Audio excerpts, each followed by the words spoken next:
Welcome to our kitchen. Today we prepare ancient Roman beef skewers from the 7th book of the Re Cucinaria. We start with ingredients. We need beef, garum, shallots, olive oil, rue, dates, black pepper and fennel seeds. First, we prepare the sauce. We grind the black pepper and fennel seeds in the mortar.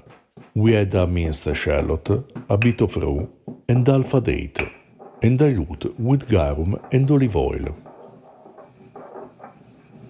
The original recipe calls for dry rue, but we used the fresh rue that we harvested from our garden.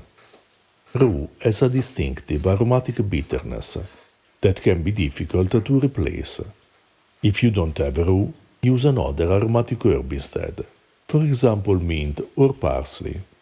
A few arugula leaves may also work, as arugula is sometimes used as an aromatic herb in historical cooking, and its flavor vaguely resembles rue. The author of the Re Cucinaria only mentions cepa, which means onion, but one of the varieties of onion available in ancient Rome was cepa scalonia, which is the shallot. Use the type of onion you prefer, remembering that the Romans also had red and white onions in addition to shallots. For a good balance among the ingredients, we recommend using black pepper and fennel in equal proportions, such as 1 pinch each, and only alpha date to prevent the sauce from becoming too sweet. A few rue leaves are more than enough to flavor the sauce. Add the liquid ingredients in equal parts for a balanced taste. For example, 2 tablespoons each of garum and olive oil. To know more about ancient food, check out our book Ancient Roman Cooking, which includes recipes and information about ingredients, sources, and methods of processing and preserving food in the antiquity, as well as descriptions of ancient meals and banquets. The full translation of the Re Cucinaria is available on our Patreon page, as well as the first part of the recipes from Cato's De Agricultura, along with articles and other translations of historical sources. We cut the beef, skewer it, and cook it on charcoal. The original recipe is only for the sauce to accompany simmered meat, and doesn't specify what kind of meat to use. Feel free to follow the original instructions and use whatever meat you prefer. To roast the meat, you can cook it on charcoal, in the oven, or on a spit, or valid methods to prepare an authentic ancient dish.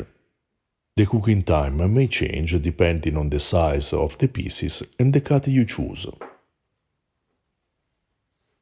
To learn about the transition between ancient and medieval cooking, read the Observazione Ciborum, Early Medieval Recipes at the Court of the Franks. To know more about medieval cuisine, check out Libro della Cucina, Medieval Tuscan Recipes, and the Registrum Coquine, a medieval cookbook. If you're interested in vegetables in historical cooking, check out Early Italian Recipes, Vegetables, Fruit, Herbs and Flowers. To support our work, you can also buy us a beer and purchase our merchandise. You can find all the links in the description below. These beef skewers were amazing, with a delicious Mediterranean flavor given by the blend of fennel and rue, and an aromatic spiciness from black pepper and raw shallot, enhanced by the sweetness of the date. It is a sauce that is very easy to prepare, with a few well-chosen ingredients, and that can also be served with other types of meat, such as chicken or pork. Certainly it's a dish that will appeal to those who have never tried ancient Roman cuisine. We recommend pairing these skewers with a typical side dish, such as a stuffed chard or gourd, for an excellent ancient meal. If you're interested in ancient foods and flavors, subscribe our channel and consider supporting us on Patreon.